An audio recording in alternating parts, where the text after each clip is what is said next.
Fala pessoal, tudo bom? Muita dúvida do que fazer nesse momento de mercado ainda em queda, bolsa reagindo hoje, né, depois do circuit breaker de ontem, mas ainda não está pintando ali com uma reversão desse cenário de bolsa em queda, de mercado de lado, de maior aversão a riscos. Sem dúvida que o prêmio é grande para o investidor que está comprando nesse momento, está se posicionando em ações nesse momento. A gente sabe que historicamente, se tiver paciência e disponibilidade de prazo, deve ganhar dinheiro. Mas existem outras oportunidades também fora do mercado de ações, como a gente já conversou, em fundos imobiliários, tá? Fundos imobiliários que até a semana passada pagavam, por exemplo, 0,6 em dividendos mensais, de repente, com a queda na cota, muitos já estão pagando 0,7, né? Se o fundo caiu 10, 15%, ele vai melhorar o percentual de distribuição de dividendo nessa mesma proporção. E aí tem algumas maneiras de você poder encontrar bons fundos imobiliários. Uma das principais formas de você fazer isso é pegar o valor patrimonial do fundo versus o valor da cota negociada no mercado.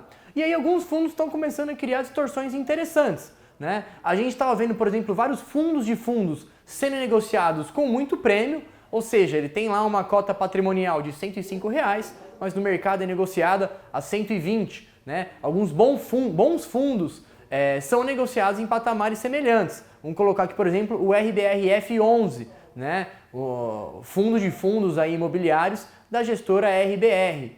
E aí a gente tem um outro fundo de fundos que nesse momento acredito que também está em uma posição muito melhor por ter esse desconto que eu comentei, que é o XP Selection, XPSF11. Tá? Hoje ele está sendo negociado aí a R$ 98 no mercado. Se você for olhar o valor da cota patrimonial dele, ou seja, se ele fosse zerar toda a carteira do fundo e distribuir, né, para cada cotista o valor que lhe é devido, ficaria em torno de 102, 102,50, tá? Então dá para você ganhar dinheiro observando aí qual que é o valor do PL do fundo versus o quanto que ele está sendo negociado na bolsa. Claro, não deixe de considerar também os que são bons pagadores de dividendos.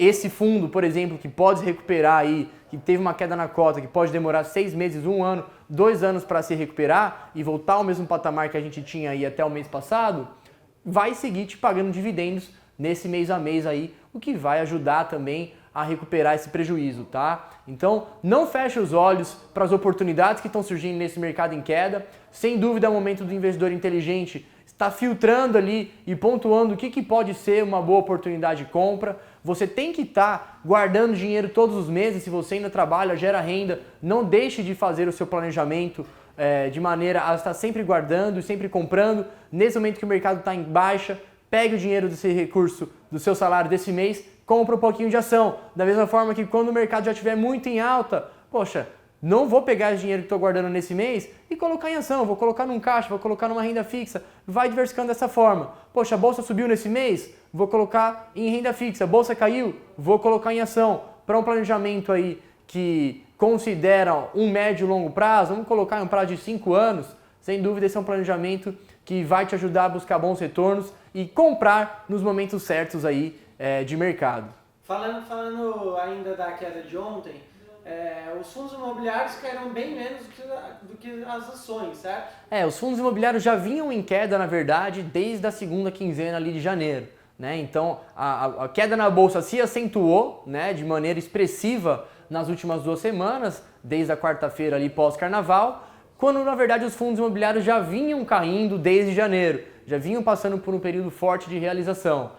E nesse momento agora de queda na bolsa, não caíram tanto. Mas se a gente for olhar o resultado de ambos os mercados no ano, ambos estão muito mal, né? Não é que os fundos imobiliários se mantiveram estáveis, eles anteciparam o movimento de queda. E você acha que tem mais espaço para cair os fundos imobiliários? Sim, sim. O mercado inteiro ainda pode cair bastante, né? É difícil a gente querer acertar o fundo do poço. Fala, não, eu só vou comprar quando já tiver batido no fundo. Se você souber que patamar é esse ou quando isso vai acontecer, por favor, compartilha com a gente. Acho que essa é a grande questão, né? Até onde pode cair para eu poder me posicionar. Hoje a gente já está vendo, como eu falei, a bolsa voltando bem, mas tem que entender se isso realmente se trata apenas de uma correção da queda muito forte de ontem ou se aponta uma reversão de tendência aí. Eu ainda não acredito nisso. Acho que a bolsa pode dar uma recuperada sim, assim como também pode cair, mas deve andar de lado ainda por mais 1 ou 2 meses.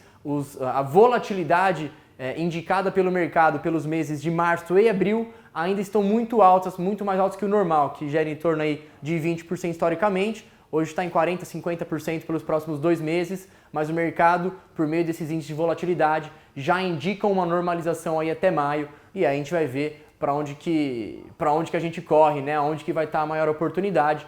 Conte com a gente aí para analisar tudo isso junto com vocês. Espero que todos tenham saído daqui um pouquinho mais ricos hoje. A gente se vê no próximo encontro do clube.